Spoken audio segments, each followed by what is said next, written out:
Bueno, damos la bienvenida a los que se conectan hoy a la señal de Convoca en Vivo. Estamos 17 de diciembre y bueno, vamos a conversar con el doctor Fernando Tuesta Soldevilla, analista político, porque bueno, esta semana hemos visto que aumenta la presión del Congreso justamente contra el gobierno de Pedro Castillo, sumado a lo que parece ser una campaña de desinformación que bueno, en su momento encabezó la presidenta de este poder del Estado, María del Carmen Alba, en España, ¿no? Y confirmada también con declaraciones de algunos parlamentarios españoles. Esto, recordemos, se publicó en el semanario Hildebrand en sus 13, donde la señora María del Carmen Alba, bueno, había calificado de ilegítimo al gobierno del señor Castillo. Hemos visto ayer que se presentó justamente una moción de censura contra la señora María del Carmen Alba. Esto se votó, se rechazó, pero también ha dejado ver una suerte de división en la bancada del gobierno y evidentemente tres renuncias ya a estas alturas. Don Fernando, buenas tardes, gracias por estar en Convoca en Vivo. Coméntenos cuál es su percepción de este momento. Parece que todo apunta contra el gobierno del señor Pedro Castillo, la situación que hemos visto ayer en la votación, la división de su bancada. ¿Qué representa este momento, doctor, en el gobierno y también de lo que está pasando en el Congreso? Bueno, en primer lugar, buenas tardes y gracias por la invitación. A ver, este es el periodo, digamos, post primer intento de vacancia. Y hay un sector político, no es el Congreso, sino un sector, porque esto no se discutió en el Congreso, ¿no? Es un sector que, en primer lugar, desconoce los resultados, considera que el presidente de la República es un presidente ilegítimo, y se van a usar y se usan todos los recursos para sacarlo del poder a como dé lugar. Algunos dentro de estos sectores son obviamente mucho más, un sector más duro, digamos, eh, Fuerza Popular, Avanza País, Renovación Popular. Sin embargo, para el caso del presidente Castillo, ya hace tiempo que este no es su bancada, ¿no? Hace ya un tiempo. Estaba ya dividida entre el sector serronista y el sector, digamos, llamado magisterial, más cercano a él. El sector serronista tiene 16 de los 37 escaños, pero Bermejo, que es uno de los renunciantes primeros y el más, digamos, conocido, ¿no? Eh, Él ya tenía diferencias con Sarrón, sin ser parte todavía del grupo, digamos, castillista. Y esto se veía venir de alguna manera. El hecho que la bancada en su conjunto no haya votado a favor de la separación de la presidenta del Congreso, lo único que hizo fue ya rebalsar el vaso, ¿no? Repito, era esperable, no se sabía cuándo, pero esto ya estaba madurando. Tenemos pues entonces a un gobierno con una semibancada y no le queda mucho en términos de cómo moverse, ¿no? En ese margen que tiene entre dos caminos nada más. O sea, la estrategia de sobrevivencia. Porque lo que está ocurriendo con el gobierno es casi sobrevivir. Por un lado, claro, tratar de nuevo acercarse, llegar a ciertos acuerdos con Perú Libre, al que se le agregaría Juntos por el Perú, pero esto ya es insuficiente a estas alturas. Ya es Claro. insuficiente, Ahora, ¿no? Y la Sí, sí. segunda es, obviamente, acercarse a las bancadas intermedias, ¿no? Acción Popular, Podemos, Alianza para el Progreso, Somos Perú. Pero uno de los problemas, sobre todo con Acción Popular, es que la presidenta del Congreso, si bien es cierto, se ha alineado en algunos aspectos con su bancada en su conjunto, es una persona que tiene una posición clara contra el gobierno, ¿no? Además, en muchos aspectos es, digamos, muy cercano al grupo más recalcitrante, pero que obviamente se mide porque tiene el cargo que conocemos, ¿no? Entonces, Esas son, digamos, alternativas o salidas que tiene el gobierno, aun cuando el problema del presidente Castillo son, bueno, son sus propias limitaciones. Le es difícil salir de situaciones adversas. Muchas veces estas situaciones no se resuelven, sino se acumulan porque vienen otros problemas y se olvidan de los primeros, como si la idea sería que los problemas se resuelven solos, ¿no? Claro. Doctor, ahora, ¿hay riesgo o hay un mayor riesgo de vacancia y de torpedeo a la estabilidad del gobierno con alguna actitud que de repente va a tomar esta semibancada que tiene ahora el señor Pedro Castillo? Porque básicamente el presidente se queda sin apoyo político, ¿no? Ahora con estas posiciones que hemos visto ayer. ¿Aumenta el riesgo de vacancia?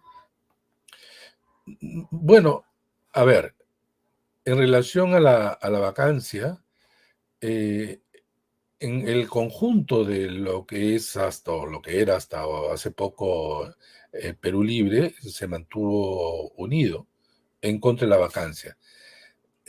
Estar junto a los vacadores, digamos, es también un serio problema, por más que lo quisiera el grupo serronista en algún momento, porque allí la imagen y la reputación, digamos, como bancada se vendría abajo.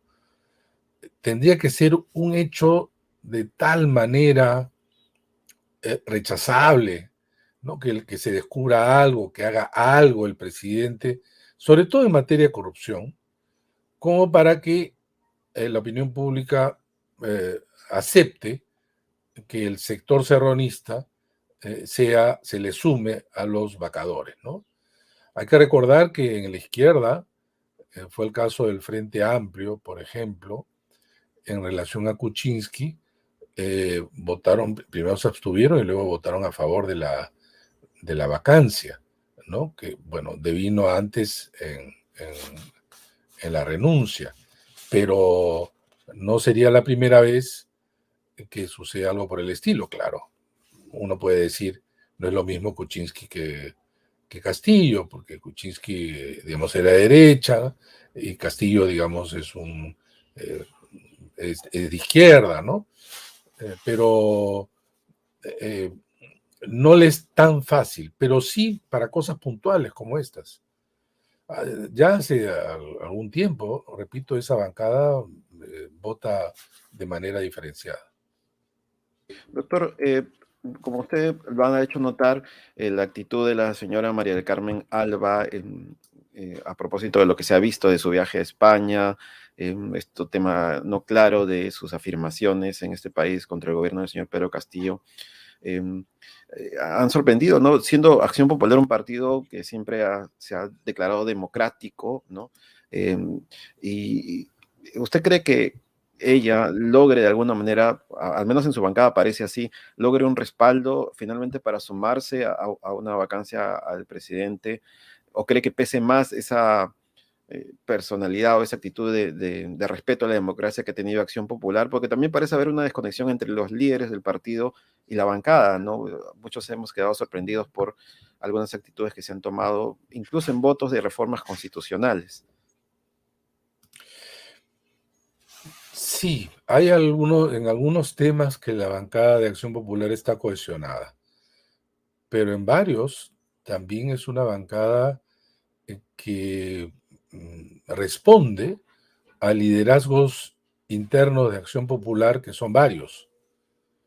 Eh, Obviamente, el cargo que ella tiene le da una ventaja sobre otros sectores, pero yo no creo que ella se vaya a jugar a fondo, salvo que la situación sea de tal naturaleza que ella vea que la vacancia es inevitable y estar a favor de ella podría ser popular y visto por la gente y aceptado por la gente. Creo que solamente en esas condiciones. Claro. Ahora, doctor, la actitud de la bancada de Perú Libre ayer ha sorprendido también, porque bueno, ha habido un congresista que ha votado en contra y varios que se han abstenido, y este abrazo entre la presidenta del Congreso y el señor Guido Bellido también generó estas renuncias.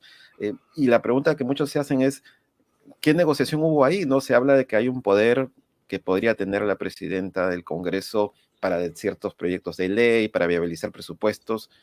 ¿Hubo quizás una negociación detrás? ¿Cómo ve ese momento? Bueno, en política siempre hay negociación, sobre todo cuando eres una bancada que carece por sí sola de poder llevar adelante tus proyectos y tus propuestas. Y hay negociaciones de todo tipo. No sé qué tanto podría ofrecer ella misma, la presidenta del Congreso, porque también la agenda legislativa no la impone ella, tiene una cierta capacidad de maniobra, pero no tanto. Eh, en las comisiones es donde se juega mucho. Eh, no digo que tenga cero capacidad, pero se juega mucho. Eh, es difícil saber a estas alturas cuáles fueron los motivos. En todo caso, sí, es un guiño a ella. Ella, por lo visto, estaba muy satisfecha. Ese abrazo que se hizo tendencia eh, puede señalarnos que eh, no con el sector castillista, sino con el serronista, que Acción Popular o parte de ella o desde la mesa directiva se pueden llevar adelante, eh, digamos, decisiones conjuntas. Porque creo que además en la bancada de Perú Libre debe estar considerándose siempre la posibilidad de una ruptura mayor eh, por el sector magisterial. Lo dejaría con 16. Entonces, ellos necesitan también morigerar en algunos aspectos. Pero esto no son alianzas, ni mucho menos coaliciones, porque ayer mismo sabemos que se aprobó pues esta interpretación, modificación de la 26300, que es una interpretación de la Constitución, y Perú Libre ha rechazado esta votación. Claro. Ok, ahora, doctor, ¿qué le espera al gobierno del señor Pedro Castillo? Porque, bueno, se habla de la posibilidad de que pueda retomar las conversaciones con el sector serronista. Hace poco un diario local habló de que había una suerte de negociación o intento de que la condición sería sumar nuevamente a gente vinculada a este partido al gabinete, por ejemplo, ¿no? Eh, Implicaría más bien acercar de nuevo al señor Castillo al serronismo, o en todo caso negociar con las bancadas de centro. ¿Qué es lo que le convendría más al gobierno, ¿no? Porque entendemos que por el primer tema ha sido más petardeado que por el resto. ¿Y qué tanta fuerza podrían tener estas bancadas de centro para respaldarlo políticamente en los 4 años y más que le quedan de gobierno? No creo que nadie se juegue a favor del gobierno por 4 años y más, 4 años y medio.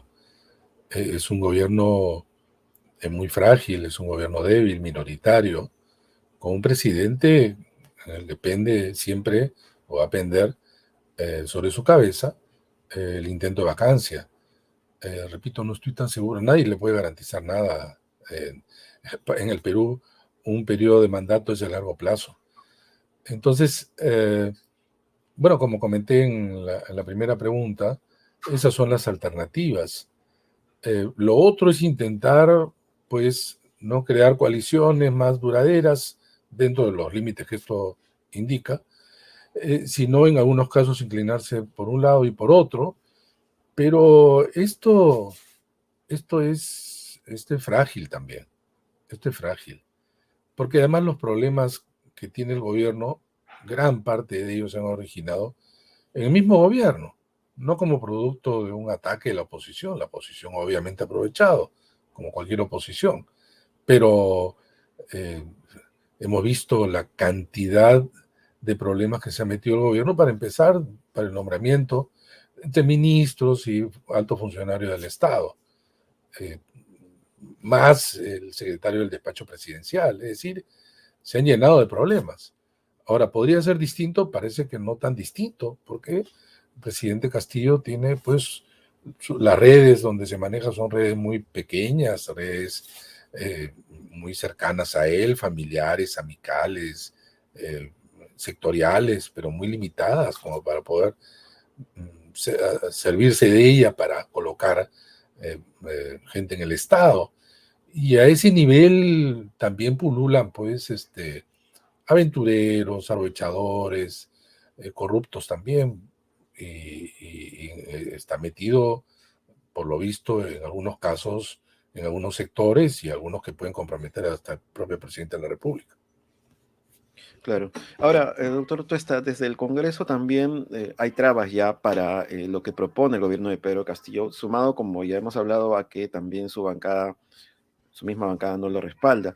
El último tema que se ha visto es esta limitación de la reforma tributaria que en su momento se planteó y que ha sido aprobada de manera parcial, no siguiendo lo que había pedido el gobierno, ¿no? Y esto también tiene que ver con estos cambios que se están dando en la Comisión de Constitución, donde se están modificando una serie de estructuras y decisiones ya tomadas desde el trabajo de organismos como SUNEDU, también la imposibilidad de para una circunstancia convocar a una asamblea constituyente.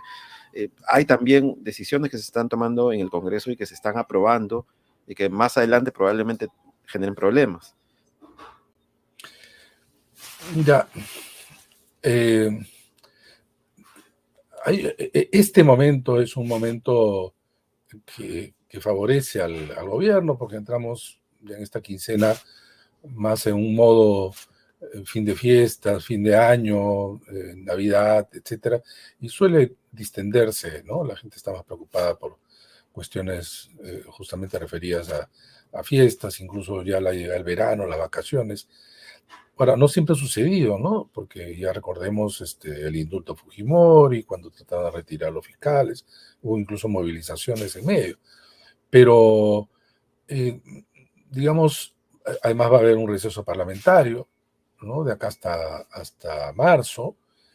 Eh, el gobierno tiene un espacio de tiempo como para poder eh, modificar desde su gabinete a algunos sectores realmente problema, transporte, en educación, ¿no?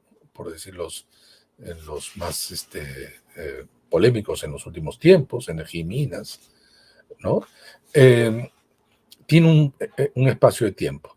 Pero el problema es que el gobierno es visto pues como un todo, ¿no? Y entonces eso afecta a todos los sectores, como ha afectado a la imagen de la primer ministro, el ministro de Economía, y entonces el Parlamento decide no otorgar las facultades delegadas que ha solicitado en los términos que ha solicitado en todo caso el ministro de Economía. No tienen capacidad como para revertir, no tienen operadores políticos, su bancada está dividida y están a merced de los opositores moderados y digamos, radicales. Claro. Doctor, ahora sobre la situación de las últimas investigaciones por estas visitas a la Casa de Breña, que se vieron en un programa de televisión. Hoy día ha habido ya un allanamiento en el caso del exsecretario de Palacio de Gobierno, el señor Pacheco, y de la empresaria Carolín López. Ya cuando se produjo esta desvinculación del sector serronista, muchos entendían que se terminaría esta situación de malas contrataciones, de gente sin capacidad, sin preparación. Sin embargo, esto continúa y muchos suponen o creen que esto es responsabilidad ahora sí del presidente de la República, ¿no? Habiéndose conocido también el caso de la señora López, cuando ya había ese distanciamiento eh, con el serronismo, ¿no? ¿Estos son rezagos de ese vínculo antiguo o cree que hay gente todavía enquistada de repente en el gobierno que lo está afectando? En realidad es gracias a los medios de comunicación que conocemos y sus investigaciones que conocemos sobre esto. Yo no estoy en condiciones de asegurar de que todas esas personas han salido del gobierno. Hemos visto los nombramientos, para empezar, de personas que no tenían los requisitos mínimos para acceder al cargo, personas cuestionadas, y eso no creo que que se ha hecho más de lo que ya se conoce. Entonces, y además hay que tener en cuenta que son personas, en muchos casos, eh, contratadas, designadas con la venia presidencial. Eh, y por lo tanto, le toca al presidente de alguna manera, ¿no? No es responsable él de esto, porque en la propia Constitución justamente no lo responsabiliza, ¿no? Son los responsables políticos, son los ministros. Pero no deja de ser un serio problema para el gobierno, un gobierno que él mismo crea sus propios problemas. Si eso se le agrega esta posición de un sector recalcitrante de la oposición, pues tenemos la película completa, ¿no? Un gobierno extremadamente débil. Claro. Y ahora también, bueno, sorprende esta capacidad de organización que ha tenido la derecha o la centroderecha, en este caso, más para, hablando de estos tres grupos partidos de estos grupos políticos, perdón, que están ahora en el Congreso, ¿no? Renovación, el Fujimorismo y Avanza País, ¿no? Bueno, todos parecen bregar por un mismo interés, que sería el de la inestabilidad y la vacancia. Eh, Estos tres grupos constituyen un riesgo, hablando también fuera del Congreso, ¿no? Porque muchos están hablando de que mucha gente va a salir a las calles a pedir la vacancia. Hay un sector que señala de que no es así. Ayer en el Congreso hemos visto que una congresista decía que era falso, que el 70% apoyaba la vacancia. Eh, Sin embargo, al final el pueblo, la población es el que manda y es la sensación que genera. Eh, ¿Cómo ve esta posición, estas reacciones que hay al señalar a un porcentaje importante de la población que podría apoyar el retiro anticipado del presidente? ¿Estamos hablando de una cosa, de un tema real o un tema de pequeños grupos? Para la caída de Kuczynski y de Vizcarra, tuvieron ambos precedentes en términos de intento de vacancia. No se lo vacó a la primera. Acá ha habido un primer intento. La posibilidad de que lo vaquen sigue siendo latente. Va a depender de diferentes factores, pero que está en la agenda de la oposición, está. Ahora, la vacancia se ha convertido en un instrumento de control político que no lo es, y se ha desnaturalizado absolutamente su propósito, su contenido, pero ya se ha usado 5 veces de esa manera. Entonces, ya se está estableciendo, y ese es un serio problema, como que estas son las formas en que uno se puede deshacer de un presidente, ¿no? No nos gusta, ha cometido errores y nos deshacemos de él. Y esto puede ocurrir, obviamente, con Castillo y con quien venga. Castillo, Boluarte, y quien sea, y el próximo elegido o elegida. Claro.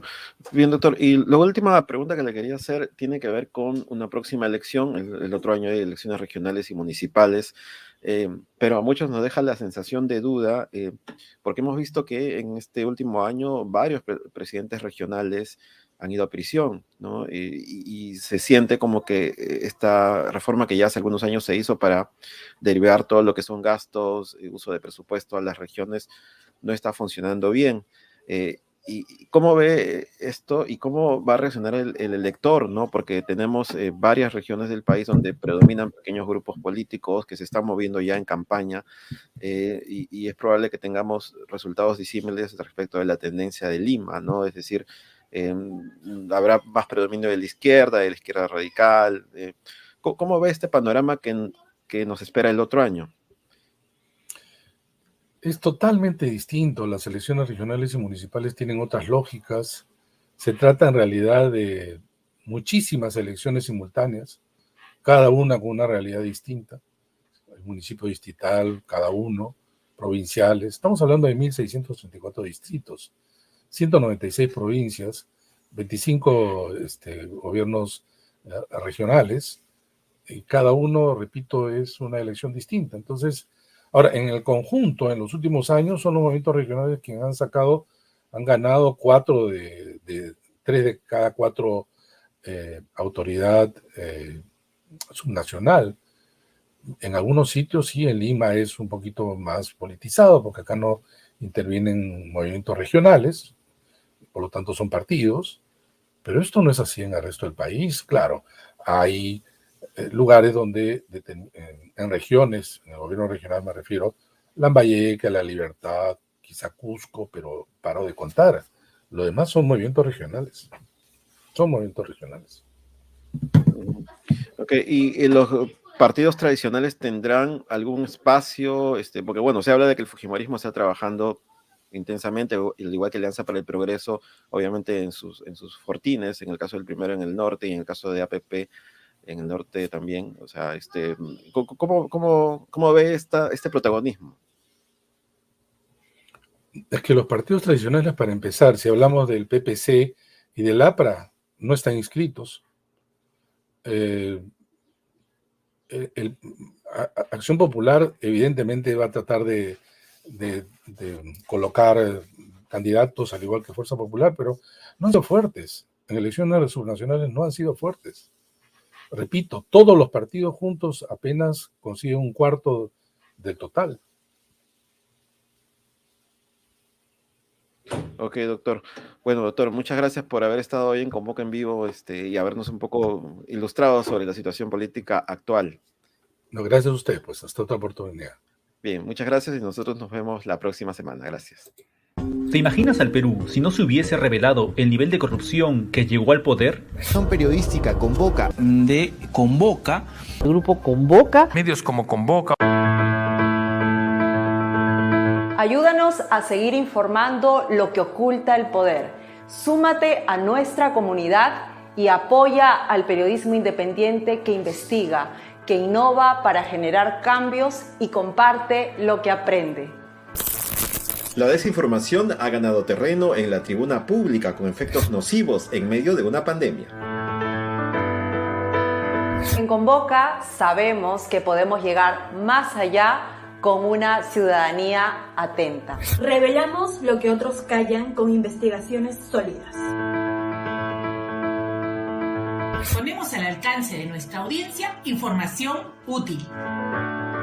Tenemos más de 2.4 millones de datos procesados de diversas fuentes públicas sobre actividades extractivas en el Perú.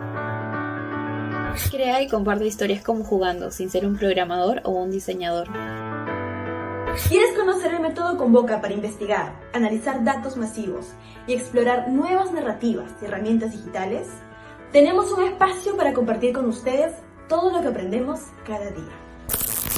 Construimos redes colaborativas entre periodistas y diversos profesionales para investigar desde distintas regiones del Perú, América Latina y el mundo para brindarte información con una mirada descentralizada y global. El trabajo de Convoca ha sido reconocido con más de 13 premios y galardones a escala mundial en poco más de 6 años. Una ciudadanía que apuesta por información rigurosa y libre de los intereses del poder toma mejores decisiones. ¿Cómo puedes ser parte de este esfuerzo colectivo? Únete a las membresías de nuestras plataformas de análisis de datos y narrativas digitales, matricúlate en nuestros talleres y aporta con microdonaciones. Sé parte de la experiencia Convoca.